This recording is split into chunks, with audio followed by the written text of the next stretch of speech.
Please join me in welcoming to the stage Jason Robbins, the co-founder and CEO of DraftKings. Hi, how are you doing? How are you? I'm good, how are you? Good, thank you for joining all of us here and me here on stage. What did you think of what Peter just said about you?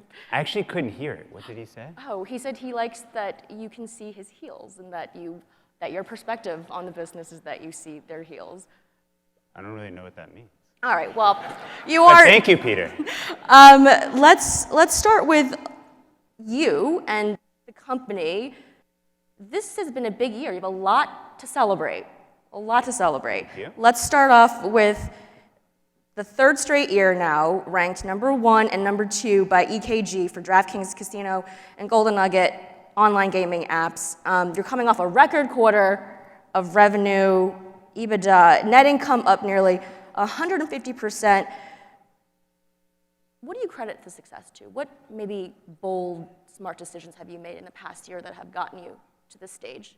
Well, I don't think it's necessarily even really the past year. I mean, it's been many years, I think, that have gone into it. A few years ago, we lost $1 billion, and I remember at the time, the knock on us was we're never going to make money.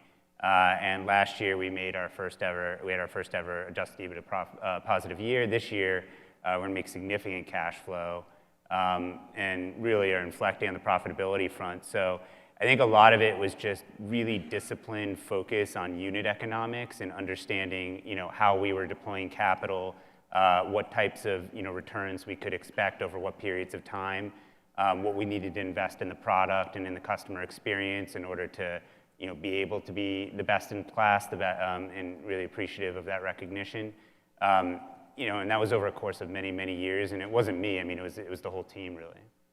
I went deep into your LinkedIn. This is like the professional version of My Instagram LinkedIn. stalking. Yeah, you've been very reflective lately. I mean, 13 years. I don't want to wait too long to give you sort of like Lifetime Achievement Award things. I feel like those things come way too late in life. So I want to keep on this theme of reflection. How has the company changed over the past 13 years? How has the culture changed? How have you changed?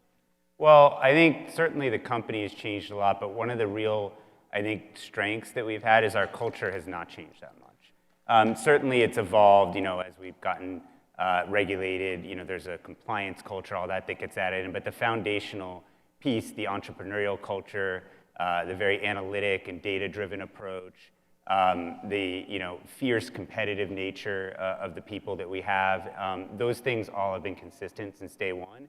And I think really maintaining that, both my founders are still there, co-founders are still there. I think maintaining that entrepreneurial spirit and that culture of, let's go, and yes, we have to be smart, we have to take calculated risks, but let's be bold.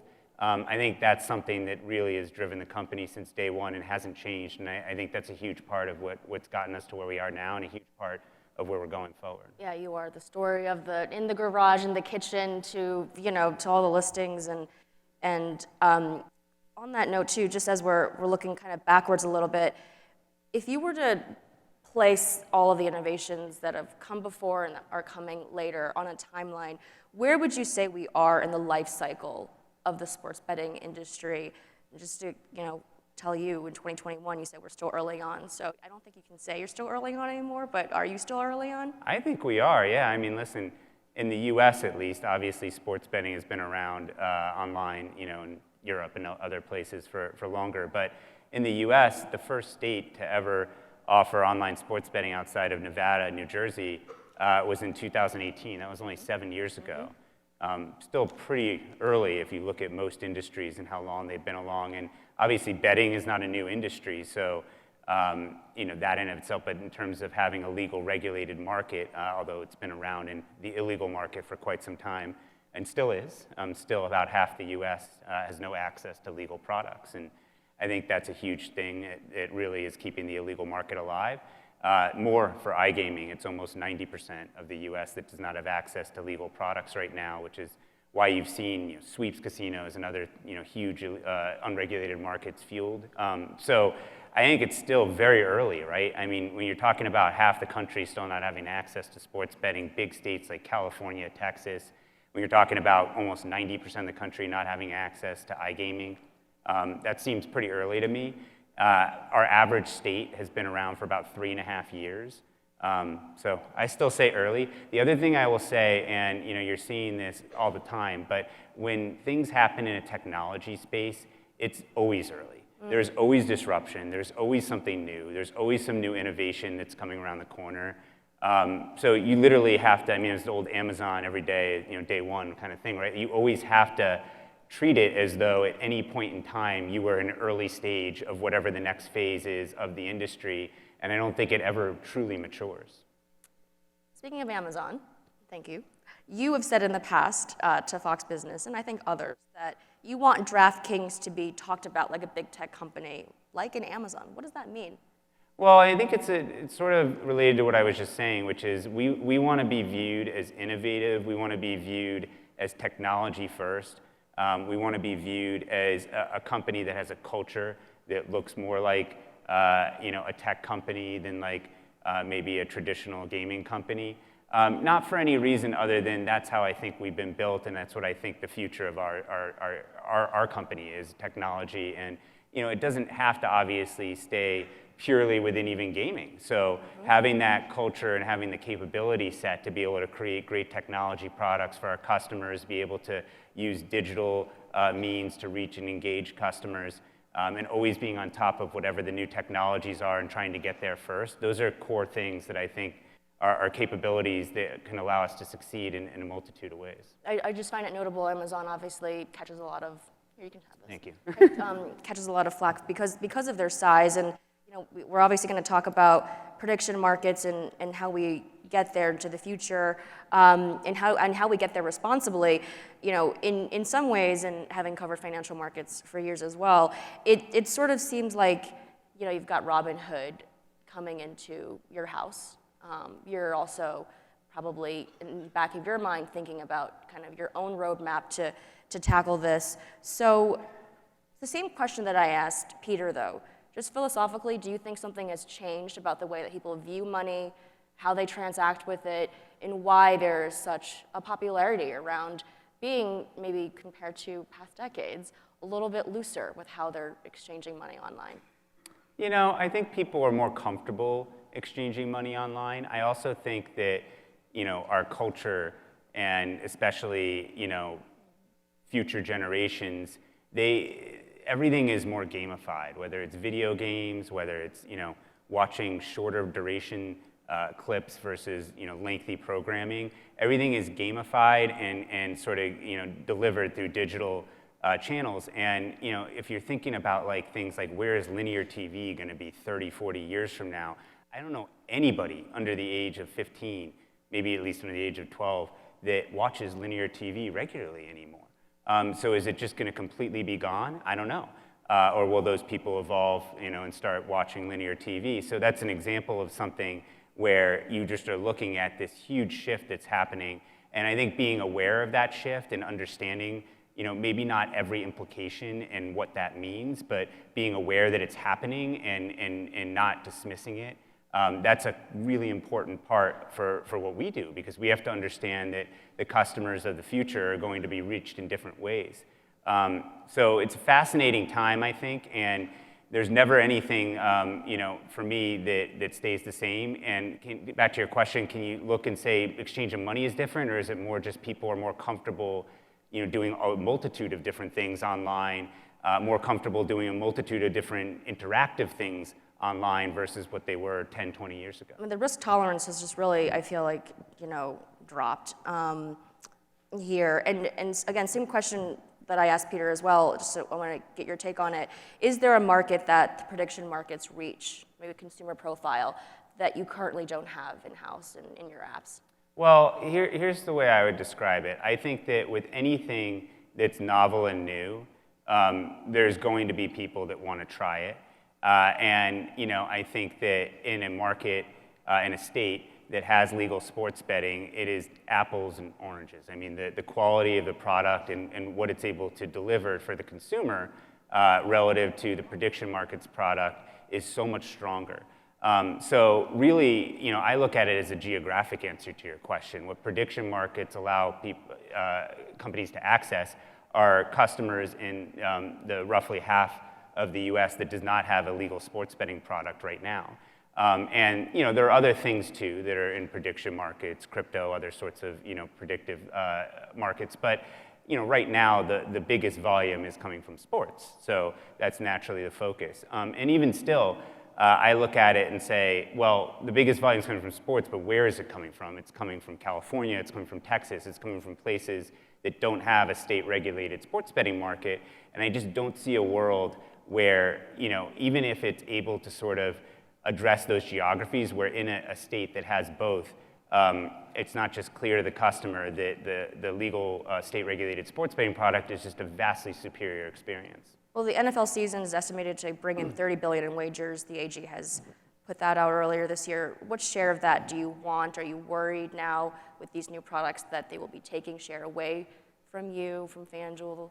I'm not trying to be dismissive at all, but it's similar to what I said a moment ago, I don't really see that. I don't. I think that the products will certainly improve, but the nature, and it's complicated, and I get on the surface, it's hard for people to understand, but the nature of the way they're designed, where you have liquidity pools that you create, and then there's market makers that provide liquidity to that, it's not the same as going to a sports book like what we or our legal state-regulated competitors offer, where you go and you say, I just want to bet on this or this or this, and I want to combine this, this, and this into a parlay, and you're done. Because it's a different setup. You're having liquidity pools of market makers, so the variety of things that you can offer, and also the extent to how you can control who's on the other side of the trade are completely different. And you have to look no further than the UK to see that. Betfair, this is not a new thing, by the way. Exchanges, I was chatting with a friend this morning, he's like, I don't know why exactly this is new. They've been around for decades. Betfair in the UK, which Peter's company owns, is a single-digit percentage of their sportsbook revenue. So that gives you a sense of where the products coexist, what type of share that's going to take. So I just don't see a world where people are going to prefer that. Unless you're somebody that's maybe been limited and can't get action, but that's a different thing. But of course, like I mentioned, there is still a lot of the US that you can't access our product, and I think in those places there will be a market for it. And just on this sort of worldview, do you feel that anything should be productized in a way that someone could bet on the outcome? That's not up for me. I mean, listen, there's a federal regulator, CFTC, that is in charge of deciding what they think is permissible and not. We're just here to try to understand what the rules of the road are and participate within them. But I do think as this moves forward, having more of that type of clarity would be helpful. Which statement do you agree more strongly with? A, the prediction markets are another form of gambling, get them licensed, we should all be doing it. Or B, they should be shut down. I'm going to pass on that question. What's it like being the first mover? Can you reflect on your own journey, overcoming your own regulatory obstacles, and especially at this moment today, how you're viewing any similarities between the dawn of DraftKings and what we're seeing now? Well, I think being an early mover is important. Being first mover, maybe not. We were first in New Jersey, and at the time, we didn't have as good a product as FanDuel, and they overtook us. Now, we have since got our product up, and I think we have the best product in the market right now. But it shows that best product wins, and that's always been our core thing. We've been saying that really since we were private, certainly since we've been public. Our very consistent message has been customer product, customer product. If you focus there and do the best there, then you will win, and that is just true of digital spaces. The switching costs in digital spaces are relatively low. There's no geographic constraint in the gaming industry digitally the way there is here. You can only build a casino here, here, here. People can very quickly try different apps, and so and there's a huge network effect. So it just becomes very clear where product superiority exists and where it doesn't, and that's where people gravitate. And we've been saying that for years, and I continue to believe that today. So what are you doing specifically to improve your tech stack, the UX? We did a number of things this year. One of our more popular features is we introduced something called ghost leg, where if you have one leg of your parlay that misses, it like a ghost disappears, and You have the parlay bet as though you did it without that leg. Customers are loving that. That's been a huge success for us. We introduced a product called Stacks, which basically helps create narrative-driven suggestions for ways people can create parlays. Live betting has been a huge focus area for us. We've done a number of acquisitions in that space, tuck-in acquisitions over the last year. Really, I think, have by far the best live betting product in the market right now. So lots of stuff there. On the iGaming side, we recently, released some new games through our studio, seeing some real success there. We actually launched a daily rewards program not too long ago, which was something we needed. So, the thing is, the market, and this is what I was saying before, is constantly evolving. There's always something new. Some of it is product features ideas. Some of it is technology. Everybody's talking about prediction markets. If this had been 3 months ago, you would have been asking me about AI nonstop and how that's influencing, and maybe you will ask about that. It's been intentional that I have not. Go ahead. But that's sort of how it goes, right? It's like there's in the moment something, and maybe people stop talking about it, but it just shows there's always something. There's always something new. Media partnerships. I mean, another one that I asked Peter, and I want to get your take because it's really driving engagement, it's driving viewership. The leagues love it as well. You recently announced a new deal with NBC Universal. When you look at sort of the data that you have and more the kind of product innovation on the integration side of things, like where does it end, right? Because it's already being talked about by the hosts during the game, for the game, like, you know what I mean? I mean, like the native advertising aspect of this is like fascinating to me. So where else do you see growth with media partnerships specifically? Well, I think there's a few things I'd point to. First, just the whole concept behind it. It's not just advertising, it's also really engagement. And I say that in the sense of the media companies and the leagues understand that a significant chunk of their audience, not everybody, but a significant chunk of their audience are betting, are playing fantasy sports, are doing those things, and they find it engaging to see those elements woven into their experience of the sport. And so I think it's a win-win in the best way for everybody. Everybody benefits from it, which is why it's been such a successful endeavor, meaning us, the media companies, the leagues, all see benefit from it, and ultimately it's great for the customer. So that's, I think, a perfect recipe. That's what you want.